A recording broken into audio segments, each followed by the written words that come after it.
So imagine signing a peace treaty or calling a ceasefire. Okay. But you're not doing it because you've achieved some grand strategic victory, and definitely not because diplomacy suddenly prevailed. Right. You do it simply because your military literally ran out of gas. Yeah. Out of gas and out of bullets. And according to former UN weapons inspector and military analyst Scott Ritter, that isn't just some dystopian hypothetical. It's exactly what he claims the United States just did in the Middle East. Yeah, it's a massive claim. Right, because you constantly hear politicians stepping up to podiums and they're declaring absolute dominance, Yeah. projecting this aura of total global control. Always. But if you look past the rhetoric and actually count the missiles in the silos and the oil in the reserves, a terrifyingly different picture starts to emerge. Is a profound disconnect. I mean, we are operating in an environment where the narrative engineered for a television camera is completely divorced from the physical, mathematical reality of what an army can actually sustain in the field. And the friction between those two things, the political fantasy and the logistical truth, is generating some of the most dangerous flashpoints we have seen in decades. And that friction is the entire focus of today's deep dive. We are unpacking a single, very comprehensive source today. It's an extensive, highly detailed interview with Scott Ritter. Right. And he lays out some incredibly specific and, frankly, highly controversial claims regarding two of the most volatile regions on the planet right now. Yes, he does. The ongoing standoff between the U.S. and Iran in the Strait of Hormuz, and the grinding, horrific reality of the Russia-Ukraine conflict. Before we really dig into the mechanics of his claims, though, we need to establish the parameters for this deep dive. Yeah, that's important. The source material we are examining today contains highly politically charged statements. It involves the leadership of the U.S., Russia, and Ukraine, and it analyzes some brutal military conflicts. Right. So our mission today is strictly to frame these points as the claims and analysis of the source text. We are not endorsing these views. We aren't validating the political rhetoric, and we absolutely aren't taking sides. We're just the messengers. Exactly. We are simply unpacking the arguments Ritter presents so you, the listener, can thoroughly understand this very specific, logistics-focused perspective on global geopolitics. We're basically putting his analysis under a microscope, to understand the why and the how behind his conclusions. Right. And the thesis tying all of this together is that massive, dangerous chasm between the confident promises made by leadership and the brutal realities of modern supply lines. It always comes down to supply lines. Always. So let's look at his first major claim regarding the Middle East. The source states that President Trump recently declared himself guardian of the Hormuz Strait. Quite the title. It is, right. And attached to that rather grand title was a demand for a 20% tariff on all cargo ships passing through. When I try to visualize that, it sounds like a bouncer at a nightclub suddenly deciding he wants a massive cut of the bar tab from the people who are already inside drinking. That analogy actually captures the absurdity of the demand perfectly. Right. To understand the leverage, or really the lack thereof, behind that demand, Ritter argues you have to rewind the tape a bit. You have to look at the immediate context. Okay. His entire analysis rests on the assertion that the United States recently engaged in a 39-day war in that region, and his conclusion is that the U.S. lost. Wait, hold on. A former military analyst is claiming a global superpower lost a recent war just because of inventory management. That's exactly what he's claiming. Because when the general public thinks of the U.S. military losing, they picture a catastrophic visible defeat, right? Troops retreating, ships sinking. What does Ritter mean when he defines this 39-day conflict as a loss? He defines it strictly through the lens of logistics and sustainability. Ritter isn't claiming the U.S. suffered a strategic defeat where entire fleets were wiped off the map. He is saying that the U.S. military failed to achieve its strategic objectives. And worse, it mathematically ran out of the tools required to fight. Wow. Specifically, he asserts the U.S. depleted its stockpiles of air defense weapons and long-range precision strike weapons. So it's not a matter of losing troops. It's literally a matter of the ships physically emptying their magazines. Precisely. Think about how modern naval warfare actually operates. Right. A U.S. destroyer relies on a specific number of vertical launch system cells, the VLS cells. Those are the tubes built into the deck, right? Exactly. These hold the interceptors required to shoot down incoming threats and the tomahawks required to strike back. Okay, makes sense. But once those cells are empty, that multi-billion-dollar warship is effectively a floating target. Because it can't shoot back. Right. And it cannot just reload at sea in a contested, dangerous environment. It has to leave the theater, sail all the way to a friendly, secure port, and undergo a really complex reloading process. Oh, I hadn't thought about that. Yeah. Ritter claims Iran simply absorbed the initial strikes, and then they continued their pressure until the U.S. exhausted those finite resources. Iran emerged stronger because their military resilience essentially outlasted the American logistical tail. So if the U.S. military physically exhausted its long-range precision weapons and its air defense in that region, how does the political apparatus respond to that vulnerability? Well, they spin it. Right, because the public certainly didn't hear a press conference with someone saying, hey, we're pausing operations because our destroyers are empty. No, not at all. The political response was entirely reframed as diplomacy. This is where Ritter dissects the Memorandum of Understanding, the MOU, that was signed recently. Okay, what does he say about that? He points to comments from J.D. Vance and even some admissions from Trump that reveal the MOU was not some grand diplomatic reset. Ritter characterizes it as a desperate ploy to buy time. Buy time for what? To get oil. Trump essentially admitted the U.S. had to sign that agreement because the country was rapidly running out of oil. Wait, really? Yeah. They needed a temporary halt in the shooting just to get the tankers moving again and stabilize the domestic storage tanks. That completely flips the conventional wisdom. I mean, if you are signing an agreement just to refill your gas tank and restock your missile silos, you are operating from a severe deficit. Absolutely. You are definitely not dictating terms. And that is the core of Ritter's argument here. He suggests that now that those stockpiles are theoretically replenished, Trump is back to aggressive posturing. Right, hence the 20% tariff demand. Exactly. But Ritter views this as an act of desperation, not a projection of actual dominance, because the structural problem hasn't changed one bit. They still have the same number of cells on the ships. Exactly. The U.S. still doesn't possess the deep ammunition reserves required for a protracted, full-scale war in the Persian Gulf. Any surge in military activity would simply burn through the new stocks in a matter of weeks. Leaving the military right back in the exact same perilous situation. 100%. Okay, let's look at the other massive pieces on this chessboard. Because the Strait of Hormuz is the main artery for global energy. This isn't just a two-player game between Washington and Tehran. No, it's global. So how do the massive economic engines of China and Russia factor into Ritter's analysis here?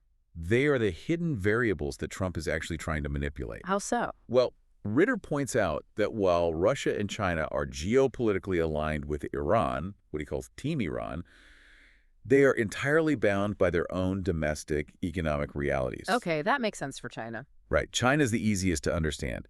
Their entire national health, their continued economic expansion, and their internal stability rely on an uninterrupted flow of oil from the Middle East. They need that oil. They absolutely cannot absorb a long-term closure of the Strait of Hormuz. But what about Russia? I mean, the standard geopolitical assumption is always that if the Middle East erupts and oil lanes are threatened, the global supply drops. Right. Supply goes down. And energy prices go to the moon. And Russia, being a massive oil exporter, profits immensely from that. Why doesn't Ritter see it that way? Because he argues that assumption completely ignores the broader architecture of the Russian economy.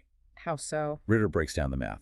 Yes, roughly 20% of Russia's GDP is tied to oil and gas revenue. Okay. But the other 80% of their economy relies on domestic investment, international partnerships, and sustained economic growth. Ah, I see. He points to a very specific event to illustrate this, the St. Petersburg International Economic Forum. At that forum alone, he notes that $84 billion worth of investments were secured. Wow, $84 billion. Yeah. And investors hate unpredictability. Exactly. The absolute antithesis of an environment that attracts $84 billion is a globe thrown into chaos by wildly fluctuating energy prices and a shooting war in the world's primary shipping lane. Right, a war ruins the investment climate. Spiking oil prices might help 20% of their ledger, sure, but the resulting global inflation and market panic would devastate the other 80%. It's a net loss for them. Exactly. So according to Ritter, Russian leadership is desperately signaling a need for stability. They need the region calm just as much as China does. So if we follow the logic laid out in this interview, both China and Russia need the oil flowing, and they need the region stable. Yeah. And if the U.S. cannot militarily enforce a 20% tariff, and the major global powers don't want the boat rocked, what is the actual strategic play behind making the demand? Why even ask for 20%? Ritter views it as an elaborate political bank shot. A bank shot. Yeah. Trump knows the U.S. military cannot physically secure the strait and tax every ship. But he also knows the immense anxiety China and Russia have regarding energy stability. Okay, I think I see where this is going. The gamble is that by threatening military escalation and demanding this outrageous 20% cut, Trump will force China and Russia to panic. The hope is that Beijing and Moscow will turn around and put immense diplomatic and economic pressure on Tehran. Just begging Iran to give the Americans something, anything, to calm them down. Right, just to avoid a massive spike in energy prices. So the 20% figure is completely fabricated. It's just an anchor point in a negotiation that he has no intention of actually getting. Exactly. So what does the source claim Trump would actually walk away with? What's the real goal? 2%. 2%. Ritter suggests that the actual goal is entirely optic-driven. If Trump can leverage Russian and Chinese anxiety to force Iran into conceding a token 2% profit-sharing arrangement, he achieves his actual objective. Which is PR. Exactly. He doesn't need the revenue, he needs the press conference. He can stand on a stage in front of the American public and declare that he conquered the region. He can spin the narrative that it's no longer an Iranian strait, it's an American strait, because Washington is taking a cut. It's the ultimate art of the deal posturing. But looking at Iran's history, does Ritter actually think they will cave to that pressure from their allies and hand over the 2%? Not at all. Ritter is highly skeptical that Iran will budge a single inch. Why not, if China and Russia are pressuring them? He outlines the Iranian perspective clearly. They understand that if you let the camel's nose under the tent, eventually the entire camel is inside. Right. It sets a precedent. Giving up 2% legitimizes the U.S. claim of authority over the waterway. Iran's stated objective is absolute, undisputed sovereign control over the Strait of Hormuz. It's their front yard. Exactly. He references statements from Iranian military spokesmen who made it explicitly clear that any disruption or any invading U.S. military presence will be met with overwhelming force. So they aren't playing around. No. They view any regional cooperation with U.S. demands as a direct act of war. Furthermore, Ritter's assessment is that Iran, fortified by its alliances with China and Russia, is culturally and economically prepared to absorb far more long-term pain than the American consumer can. Which brings us to a terrifying escalation detailed in the source material. We have spent all this time analyzing the Strait of Hormuz. But if Hormuz is the main artery, there are other vital pathways that can be severed, right? Oh, absolutely. The source discusses breaking news regarding the Red Sea and the Bab el-Mandeb Strait. Can you unpack that geography for us and explain what is happening there? Sure. This is where we see the potential for a catastrophic domino effect. Because the Strait of Hormuz is so contested, alternatives have been developed over the years. Okay. Ritter explains that Saudi Arabia has redirected a massive portion of its oil production. He says up to 70% away from the Persian Gulf. 70%, that's huge. Where does it go? They pump it all the way across the country to the port of Yanbu on the Red Sea. From there, tankers carry it south through a really narrow choke point called the Bab el-Mandeb Strait and out into the global market. So they basically created a massive bypass valve to avoid Iran's sphere of influence entirely. Yes, but the source details a breaking development. Saudi forces recently bombed the Sana'a airfield in Yemen. Oh, wow. And in response to this escalation, there is a severe and immediate threat that Houthi forces in Yemen, who control the territory adjacent to that strait, will retaliate by shutting down the Bab el-Mandeb entirely. So if the main artery at Hormuz is already under immense pressure, and then this massive bypass valve at Bab el-Mandeb is suddenly closed, how bad does the math get for the global economy? To contextualize the scale of that disaster, Ritter quotes Dmitry Medvedev, the deputy chair of Russia's Security Council. What did he say? The quote is chilling. Medvedev described the Strait of Hormuz as Iran's atomic bomb, but he referred to the Bab el-Mandeb Strait as their thermonuclear weapon. Thermonuclear, that's apocalyptic. It is. If you compromise both of those transit points simultaneously, you aren't just looking at a dip in supply, you are looking at a precipitous, almost instantaneous depletion of global energy reserves. This is where we really need to bring this down to earth for you, the listener, because it is so easy to hear names of distant straits, Hormuz, Bab el-Mandeb, and just view this as a purely abstract geopolitical chess match. A game played by politicians on television. Exactly. But Ritter grounds this in a deeply personal reality during the interview, doesn't he? He does, and I think it bridges the gap between macroeconomics and everyday life perfectly. What's the story he shares? He shares an anecdote about a recent trip to Washington, D.C. He was visiting his daughter and her husband, who had just welcomed a new baby. Okay. They were sitting around doing what young families do, mapping out their future. They were discussing college savings funds, looking at the equity in their home, planning their careers. Just normal life stuff. Right. And Ritter points out the terrifying fragility of those plans. Yeah. Every single one of those normal, everyday American dreams is entirely contingent on the uninterrupted flow of oil through those specific Middle Eastern straits. Because if those choke points close, the resulting shockwave isn't just a matter of paying 50 cents more for a gallon of gas at the pump. We are talking about the cascading collapse of the very systems that underwrite that home equity. Exactly. Let's walk through the mechanics of that cascade. Walk me through it. If the oil stops, energy prices immediately skyrocket to unprecedented levels. The cost of manufacturing goods and transporting them globally becomes instantly prohibitive. Because ships can't afford the fuel. Right. And shipping insurance rates through those regions go from expensive to non-existent. No one will insure a tanker in a war zone. Right. So factories halt production. That triggers massive, immediate inflation everywhere. To combat the inflation, central banks would have to take extreme measures, potentially cratering the value of the dollar entirely. And suddenly the company you work for can't afford its supply chain, so the layoffs begin. Ritter warns that if this gambit in the Middle East fails and these streets are physically shut down, we are staring down the barrel of a global depression. A depression, not a recession. A full depression. Yeah. Sustained employment viability vanishes. That home equity his daughter was calculating evaporated. The college savings accounts decimated by inflation and market collapse. That is just bleak. He compares Trump's desperation in demanding this tariff to Pickett's charge at Gettysburg or Custer at Little Bighorn.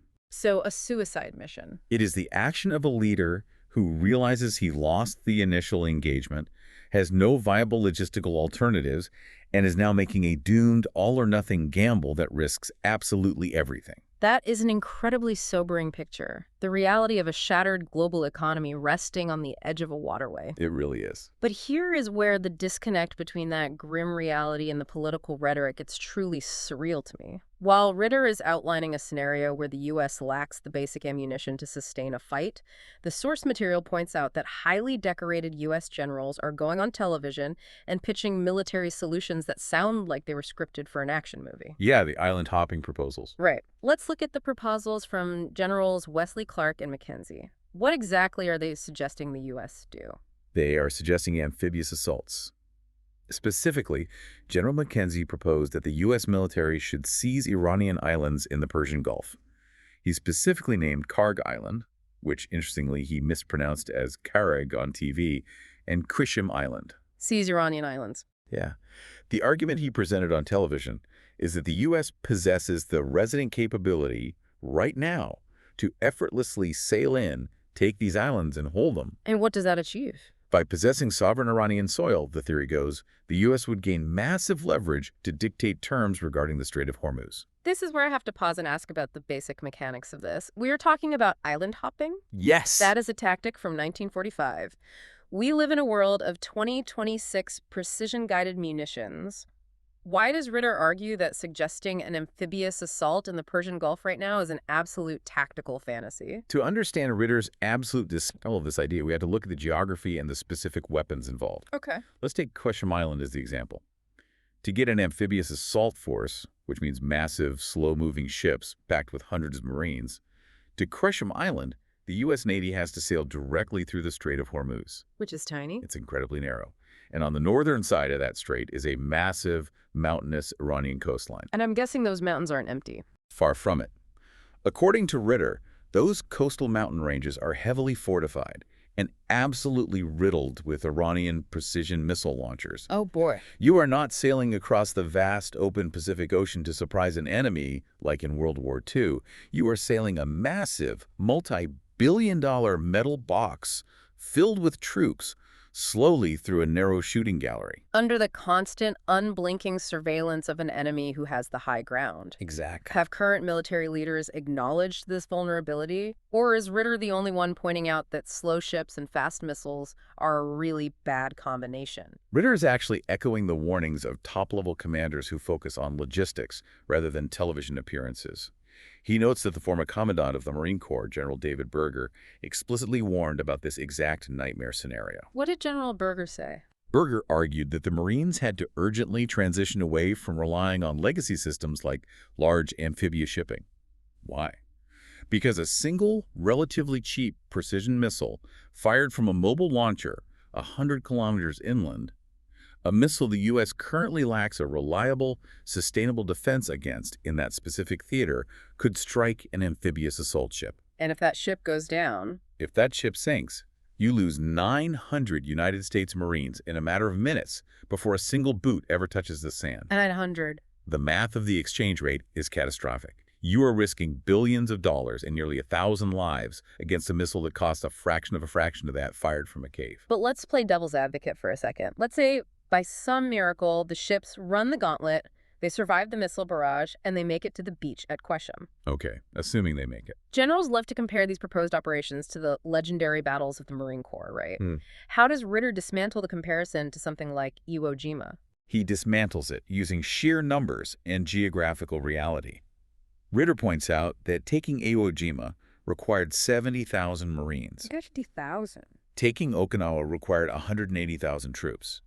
The United States simply does not have those kinds of expeditionary numbers ready to deploy and sustain in the Persian Gulf today. Right. We don't have a World War II draft army. But the bigger issue is the geography of the target itself. Right. Okinawa is hundreds of miles away from the Chinese mainland. It was an isolated battlefield. Right. Quesham Island, however, is tucked right up against the Iranian mainland. So you aren't just fighting the soldiers stationed on the island itself. Exactly. A Marine landing force on Quesham wouldn't just be engaging the local garrison, they would be within point-blank range of the entire Iranian military apparatus. Just a sitting duck. They would be under continuous suppressive artillery, drone, and missile fire from the mainland itself. They would be pinned down on a hostile beach, unable to bring in supply ships because the waters are too dangerous, slowly being bled dry. It's a nightmare. Ritter argues it wouldn't be a strategic beachhead. It would be an inescapable trap. And the source material provides a very specific, deeply painful historical analogy to illustrate what happens when a small Marine force tries to take a fortified island without overwhelming logistical dominance. Yes, a very grim example. Walk us through Ritter's reference to the Mayaguez incident in Koh Tang Island. This is a critical historical parallel that Ritter uses to ground his warning. In May 1975, the Khmer Rouge seized an American merchant ship, the SS Mayaguez. Right. U.S. intelligence believed the crew was being held on a small island off the coast of Cambodia called Koh Tang. So the military hastily organized a rescue operation, sending a Marine battalion landing team to assault the island via helicopter. But the military is built for power projection. How did a Marine assault against a relatively small militant force go so wrong? It was a cascading failure of intelligence and logistics. The planners believed they would face maybe a few dozen lightly armed militants. Instead, when the CH-53 helicopters approached the landing zones, they were met by 300 to 500 heavily armed, deeply entrenched Khmer Rouge fighters who had been fortifying the island for months. Oh, no. They had heavy machine guns and anti-tank weapons zeroed in on the beaches. A total An absolute slaughter. Of the 11 helicopters in the initial assault wave, 8 were either shot down completely or so heavily damaged they were put out of action instantly. 8 out of 11. That's devastating. The Marines who survived the crashes were pinned down on the beach and in the surf, taking heavy, continuous fire. They couldn't advance, and because the helicopters were destroyed, they couldn't retreat. They were just trapped. The commanders realized the force was on the verge of being completely wiped out. How did it end? It ended in a desperate, chaotic nighttime extraction. The military had to send in every available remaining aircraft under heavy suppressing fire from naval destroyers just to pull the survivors off the beach. Just to get out. And in the darkness and confusion of that frantic withdrawal, 3 United States Marines were left behind on the island. Left behind. Yes. They were later captured and executed by the Khmer Rouge. Ritter calls Koh Tang a moment of profound shame and tragedy for the Marine Corps. That is awful. And his argument here is vital. If a lightly armed militant force could inflict that much devastation on a Marine landing force in 1975, what do these generals think a modern, highly sophisticated Iranian military with precision-guided missiles and drone swarms will do to a landing force on Karg Island today. It's not even a comparison. He argues it wouldn't be a victory. It would be Ko-Tang multiplied by 1,000. It would be impossible to reinforce, completely cut off from logistics. It would have ended a catastrophic loss of life. If the logistical realities are this grim and a former military intelligence officer like Ritter can look at a map, run the math, and declare this a guaranteed slaughter, why are highly decorated, recognizable generals like Wesley Clark and Mackenzie going on national television and pitching these operations with a straight face? That's the billion-dollar question. What is the incentive to sell a tactical fantasy to the American public? This is where Ritter's analysis cuts to the core of the military-industrial complex and the political economy of modern defense analysis. He points out that General Mackenzie is no longer commanding troops in the field. What's he doing now? He is the head of the Citadel, which is a highly prestigious military college. And in that role, a significant portion of his daily responsibilities involves fundraising. Ah, fundraising. He has to secure massive donations from alumni and corporate defense sponsors. And I'm guessing you don't inspire massive corporate donations by giving a bleak PowerPoint presentation on how the U.S. Navy is vulnerable to cheap drones and is rapidly running out of interceptor missiles? Precisely. Ritter offers a brutally blunt assessment of the situation. He calls the wealthy donor class the most ignorant class in the world. Wow, okay. His reasoning is that they do not donate based on hard, uncomfortable logistical truths. They donate based on narratives that make them feel patriotic, secure, and confident in American hegemony. They want to fund winners. Right. Ritter argues that Mackenzie's actual job right now is not to provide sobering strategic reality. His job is to act as a cheerleader of false hope. So when he goes on television and says, oh, we can easily seize Karg Island, he's not actually talking to the Pentagon, he's talking to the donors. He is projecting an aura of effortless invincibility to keep the funding flowing. And the most dangerous part of this dynamic, according to Ritter, is a total lack of accountability. Because he's not the one who has to execute it. Exactly. When Mackenzie pitches these fantasies on a news network, he faces zero consequences. He doesn't have to draft a 5,000-page operational plan detailing how to suppress the Iranian mainland batteries. He doesn't have to calculate the acceptable casualty rate. Right. And if, God forbid, the U.S. actually attempted the operation and it resulted in a massacre, Mackenzie is completely insulated. He can just blame the execution. Yes. He can simply go back on television and claim the concept was sound, but the current administration and commanders on the ground failed to execute it properly. He is entirely detached from the lethal consequences of his own rhetoric. We are looking at a system where the urgent need to project an image of dominance completely overrides the physical reality of what a missile actually does to a ship. The narrative has become more important than logistics. Exactly. And this exact theme, the weaponization of narrative to obscure a grim reality, provides a really seamless transition into the second major conflict analyzed in our source material today. The Russia-Ukraine war. Right. Because Ritter argues that we are seeing the exact same playbook on an even larger scale regarding the conflict in Eastern Europe. The structural parallels in Ritter's analysis are impossible to ignore. Just as we see in the Middle East, he argues that the West is consuming a dominant, carefully crafted narrative that is fundamentally disconnected from the math and the mud of the actual battlefield. What do you mean by that? Well, if you turn on Western news, the prevailing story is almost universally one of a collapsing Russia. Right. You hear about a panicked leadership in the Kremlin, an economy in freefall, and a society that is buckling under the daily pressure of the war and the ingenuity of Ukrainian drone strikes. But the source material notes that Ritter isn't just analyzing this from a desk in Washington, D.C., right? He claims he recently returned from the region. He does? What does he say he actually witnessed on the ground? Ritter details a recent trip into Russia, specifically traveling near the conflict zones, including the Donbass region and Zaporizhia. Okay. And it is important to note that he does not paint a picture of a sanitized, peaceful utopia. He readily acknowledges the lethal, disruptive reality of the conflict. So he's not saying the war isn't real or damaging. No, not at all. He mentions that he physically could not travel to Kherson because the density of Ukrainian drone activity made the roads too dangerous. He noted the destruction of the Chongar Bridge connecting to Crimea. He witnessed the city of Mykolaiv struggling without electricity and running water for days. So he isn't denying the efficacy of the Ukrainian strikes. He acknowledges they are doing real damage. Yes. He even provides a chilling detail about a stretch of road known locally as the Highway of Death. The Highway of Death. He describes it as being littered with the burned-out carcasses of civilian vehicles, cars, and commercial trucks that were systematically hunted and struck by Ukrainian drones.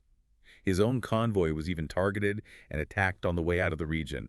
He confirms the environment is incredibly dangerous. Okay, if he is driving past blown-up civilian cars and enduring blackouts, how does he reconcile that with his claim that the Russian state is stable? How does he view the Russian reaction to all of this violence? This is the critical pivot in his observation. Ritter insists that despite the drone strikes, despite the logistical inconveniences and the localized danger, there is absolutely zero sense of panic among the Russian population or the leadership. No panic. None. He claims the Russian state apparatus has the macroeconomic and societal situation entirely under control. They view these attacks not as existential threats, but as operational friction. Operational friction. Right. They adapt, they reroute power, they clear the roads, and they continue their daily lives without the society fracturing. But if there is no internal panic and the Russian state is absorbing these blows without fracturing, why is the Western media landscape so saturated with headlines declaring that Putin is on the brink of being overthrown? That's the million-dollar question. What is the utility of pushing a narrative that contradicts the ground truth? Ritter asserts that this narrative is not an accident of bad journalism. It is a highly coordinated, deliberate information warfare campaign. Run by who? He claims it is being orchestrated at the highest levels by Western intelligence agencies, specifically the CIA and British MI6, working in tandem with Ukrainian and European partners. Wow. Okay.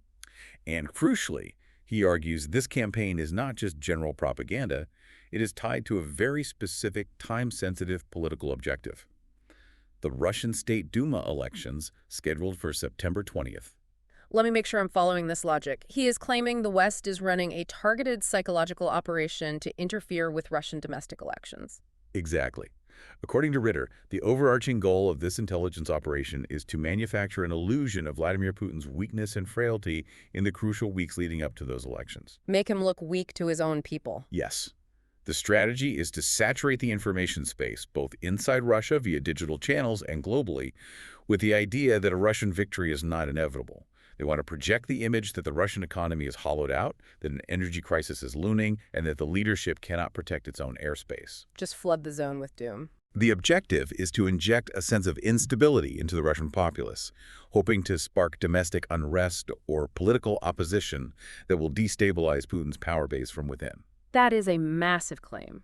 Does the source material provide a concrete example of how this information operation actually functions in practice? I mean, how do intelligence agencies take a real-world event and manipulate it into a narrative of Russian collapse? Ritter provides a fascinating, really granular example involving a drone incident that occurred right around the time of a major G7 meeting. Okay, what happened? If you read the Western media reports from that day, the story was framed as a massive strategic humiliation for Moscow.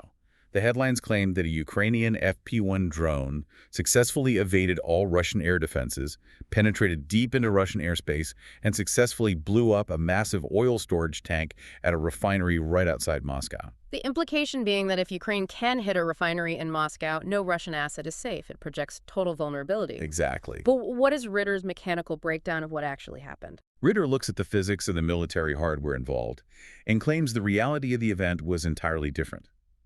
According to his contacts and analysis, a Ukrainian drone was indeed inbound toward the facility. Okay, so there was a drone. Yes. However, it did not evade the defenses. It was successfully tracked and intercepted by a Russian Pantsir surface-to-air missile system. Let's break down the mechanics of that. The Pantsir is essentially a truck-mounted battery that fires high-speed interceptor missiles, right? Yes, that's right. And here's where the details really matter. Ritter points out that the Ukrainian drone in question was carrying a relatively small 60-kilogram warhead. Is that a lot? Well, in the context of a massive, heavily reinforced industrial oil tank, a 60-kilogram charge doesn't cause a catastrophic facility-level explosion. As Ritter describes it, it just goes pop. Oh, I see. But the Pantsir interceptor missile is a much larger kinetic weapon traveling at immense speed. Ritter claims that the Pantsir successfully intercepted the drone in the sky above the facility. So they shot it down. Yes. However, the resulting debris, Specifically, the heavy burning wreckage of the Russian missile itself crashed down into the refinery and struck the oil tank. That kinetic impact on burning fuel is what caused the explosion that blew the lid off the tank. Oh, wow. That is a crucial distinction. The narrative was a flawless Ukrainian offensive strike. But the physical reality, according to Ritter, is that a Russian defense system successfully did its job, but the unfortunate byproduct of physics meant the burning debris landed on the facility they were trying to protect. Right. It's the difference between an enemy breaching the castle walls and a brick falling off the wall while you were defending it. Yeah. Ritter characterizes the actual damage as a non-event. Huh. The fire was quickly extinguished by emergency services, and it caused nothing more than a temporary, highly localized hiccup in the regional logistics. But I'm guessing the intelligence operatives don't care about the physics of the intercept, right? They just care about the fire. Exactly. How do they weaponize that temporary hiccup? Ritter explains the methodology of the spin. When a refinery suffers even minor damage, it has to temporarily shut down certain pipelines to inspect the infrastructure. Standard safety procedure. Right. That means the supply chain to a few dozen specific gas stations in the surrounding area is disrupted for a day or two. So you suddenly have a situation where local drivers are queuing up, creating a line of cars waiting for gas at those specific stations, while the Russian authorities reroute supply trucks from other depots. And that line of cars is the golden ticket for an information war. Exactly. Yeah. Western intelligence operatives or sympathetic media figures will rush to take photos of those temporary gas lines. They crop the image, strip away the context, and blast it across global social media networks with headlines screaming, "Look, Moscow is running out of gas. The economy is collapsing. The people are panicking." Just totally blowing it out of proportion. But Ritter points out the reality check. If you go back to that exact same gas station 3 days later, the line is gone. The supply trucks arrived. The resources were reallocated. The crisis is entirely resolved. And the macro-level Russian gas reserves remain massive and untouched. Wow. It is a localized 48-hour inconvenience that is masterfully weaponized and amplified to create a global illusion of systemic collapse. It is a masterclass in perception management. But while the information war focuses on painting this picture of a collapsing adversary, the actual physical battlefield in Eastern Europe has devolved into something far more brutal. Right, more brutal. It has become a technological proving ground, unlike anything we've seen in modern history. And nowhere is the gap between Western rhetoric and ground truth more evident than in the drone war. Absolutely. The prevailing narrative, the story we are told constantly, is that Ukraine, heavily backed by cutting-edge Silicon Valley tech and European innovation, completely dominates the airspace with drones. How on earth does Ritter argue the exact opposite? To grasp Ritter's argument here, you have to look past the marketing brochures of the tech companies and examine the actual philosophy of military engineering. During our preparation for this deep dive, you brought up a classic military analogy, and I think it is the perfect framework for understanding Ritter's point here. You mean the M16 versus the AK-47? Yes, the comparison between the American M16 rifle and the Russian AK-47. Right. It's the ultimate example of precision versus reliability. The theory is that the American M16 is a beautifully engineered, incredibly tight tolerance machine. Right, highly advanced. Yeah, and if you are on a clean, controlled firing range, it is phenomenally accurate. But the moment you deploy it into a real-world environment where it's raining, you're crawling through mud, and dirt gets into that finely machined firing chamber, the weapon jams, the precision becomes a liability. Exactly. Meanwhile, the Russian AK-47 is famously clunky. It has loose tolerances. But because of that, you can drop it in a frozen river, drag it through a muddy trench, shake it out, pull the trigger, and the weapon will cycle and fire every single time. That exact philosophy is how Ritter analyzes the current drone war. Ukraine, heavily influenced and supplied by the West, has adopted a strategy they call the drone wall. A drone wall isn't a physical barrier, though. It sounds more like a swarm of bees. The idea is that you just fill the airspace with tens of thousands of relatively cheap, buzzing threats so the enemy is overwhelmed and can't swat them all down. That's the concept. But Ritter argues these aren't cheap, simple bees. To achieve the accuracy they want, Ukraine is increasingly relying on drones equipped with highly complex, AI-driven terminal guidance systems provided by Western tech firms. So they're putting AI in the kamikaze drones. Yes. The idea is that the AI will automatically recognize a tank and steer the drone into it, even if the radio signal is jammed with the Russians. But Ritter asserts that this obsession with complex, fragile Silicon Valley-style technology is actually a fatal flaw, when deployed into the brutal, chaotic, electronically contested environment of the Ukrainian front line. Why is the AI a flaw? We are constantly told that integrating AI into weapons makes them smarter and more lethal. How does a smarter drone fail? Because a smart drone requires a clean operating environment, and the front line is anything but clean. Ritter highlights a specific, catastrophic example to prove his point. What's the example? The deployment of German-made Helsing SE drones, specifically the HF-1 model. These were heavily touted in the press as state-of-the-art AI-powered loitering munitions. Germany apparently shipped 4,000 of these highly advanced systems to Ukraine. 4,000. And what does Ritter say happened when they actually tried to use them in combat? It was an operational disaster. Ritter claims that of the 2,000 HF-1 units the Ukrainians attempted to field, they experienced a staggering 75% failure to launch rate. Wait, 75%? Yes. 3 out of 4 times, the operator tries to fire the weapon and it just sits there. Why? Because the AI system was simply too complicated and too finicky for a battlefield. The intricate startup sequences, the required sensor calibrations, the susceptibility to Russian electronic warfare scrambling the AI's visual data, it all compounded into a system that simply refused to work when covered in mud and under fire. Oh, they just don't work. Ritter claims it got so bad that Ukrainian Special Forces units outright refused to take them on missions anymore, and the remaining thousands of drones are currently just gathering dust in warehouses. A 75% failure rate is a massive embarrassment for a defense contractor. But when you are a soldier in a trench, a gadget failing isn't just frustrating, it's a matter of life and death. It is an absolute death sentence.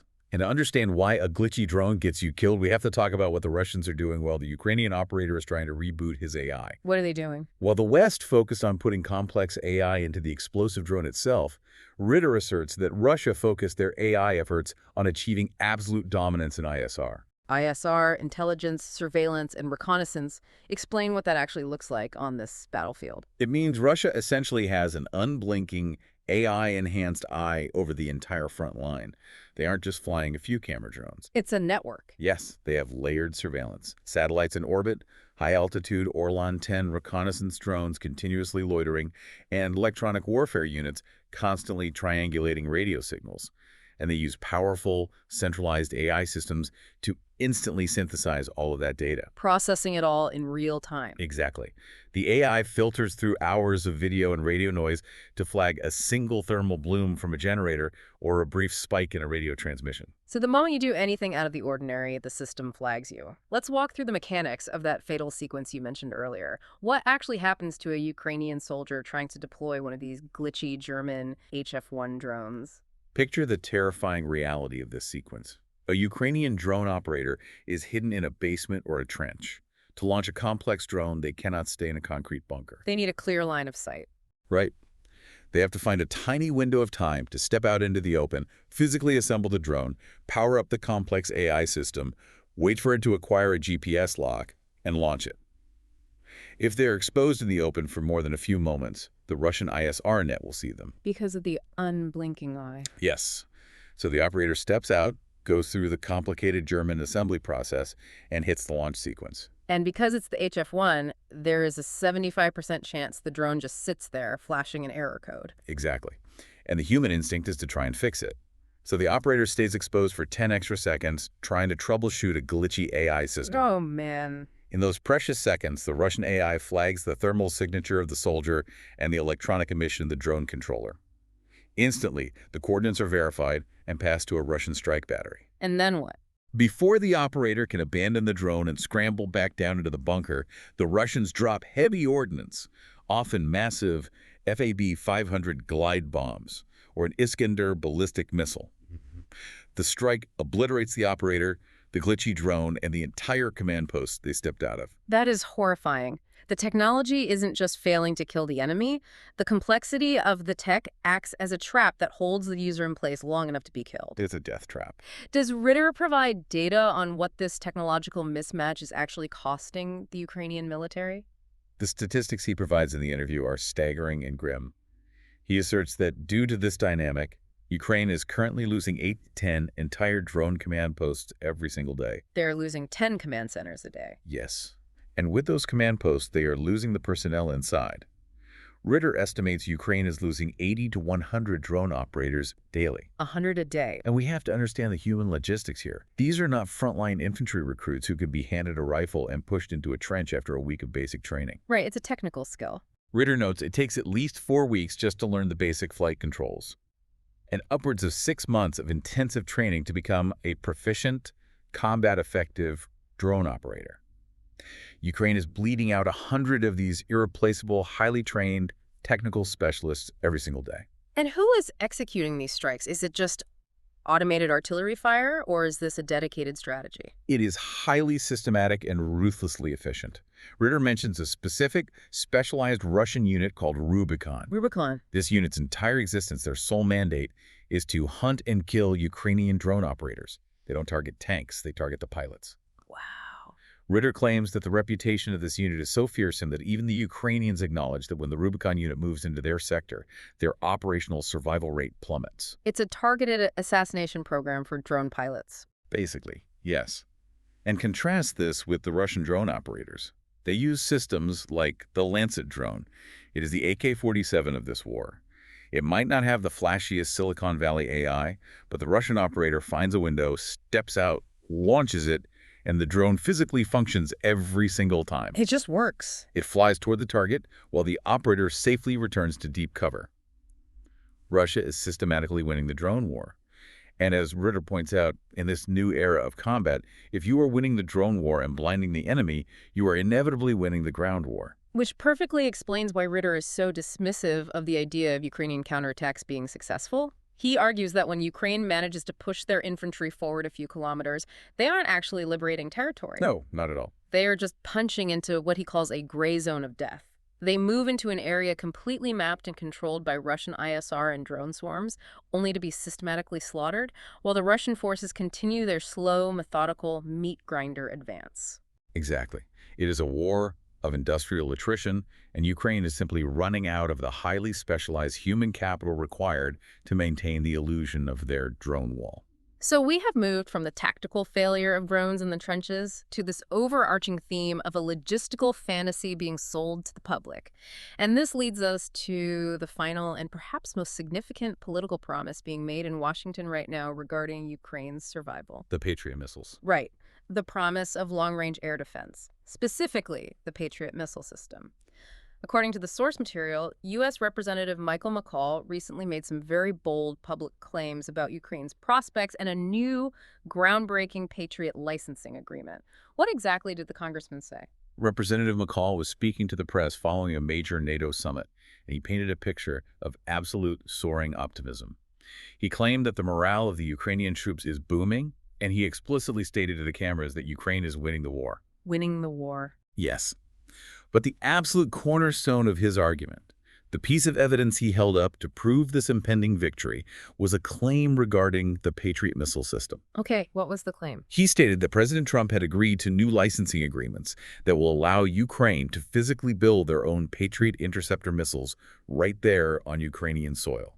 He pitched this as the ultimate game changer that would finally solve Ukraine's massive vulnerability to Russian missile barrages. Winning the war and building their own Patriot missiles in country. That sounds like a massive, undeniable shift in momentum. It gives the impression that the cavalry has finally arrived.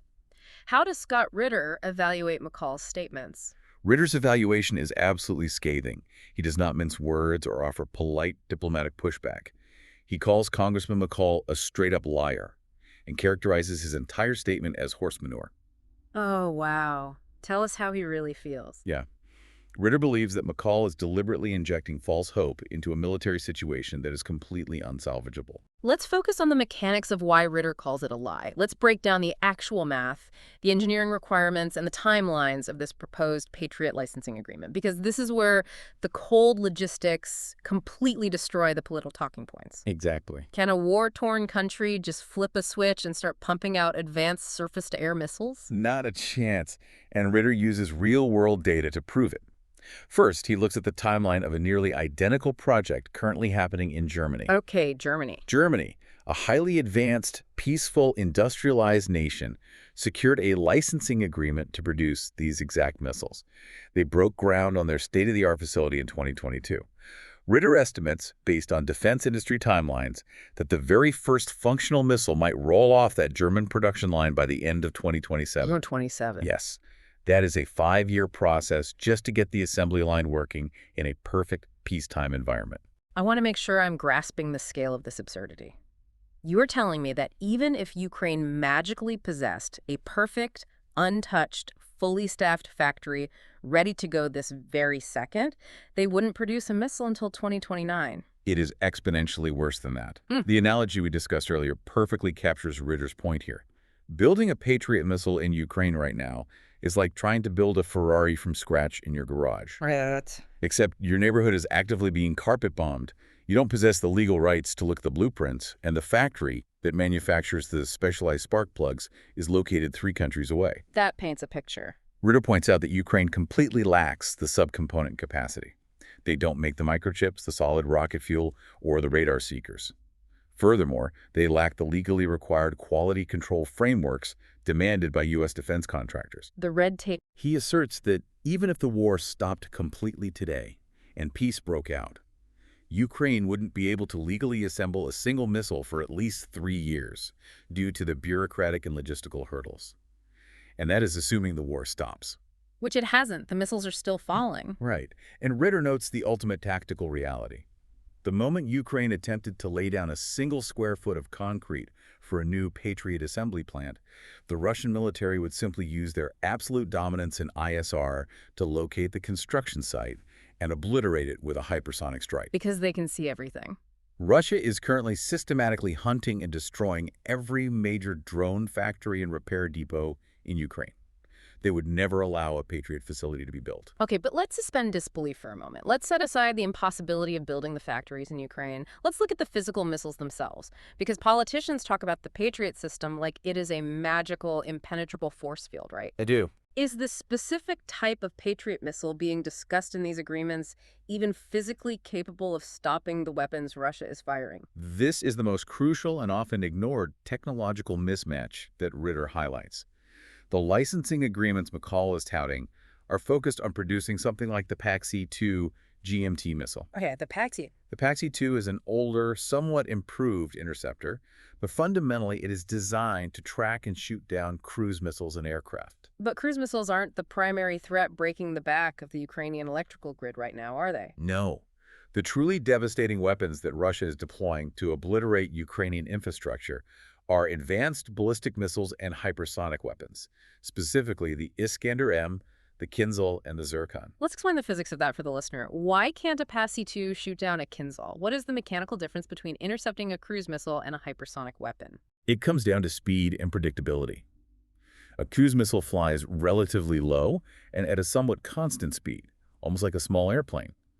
A radar system tracks it, calculates its predictable path, and fires a PAC-2 to intersect that path.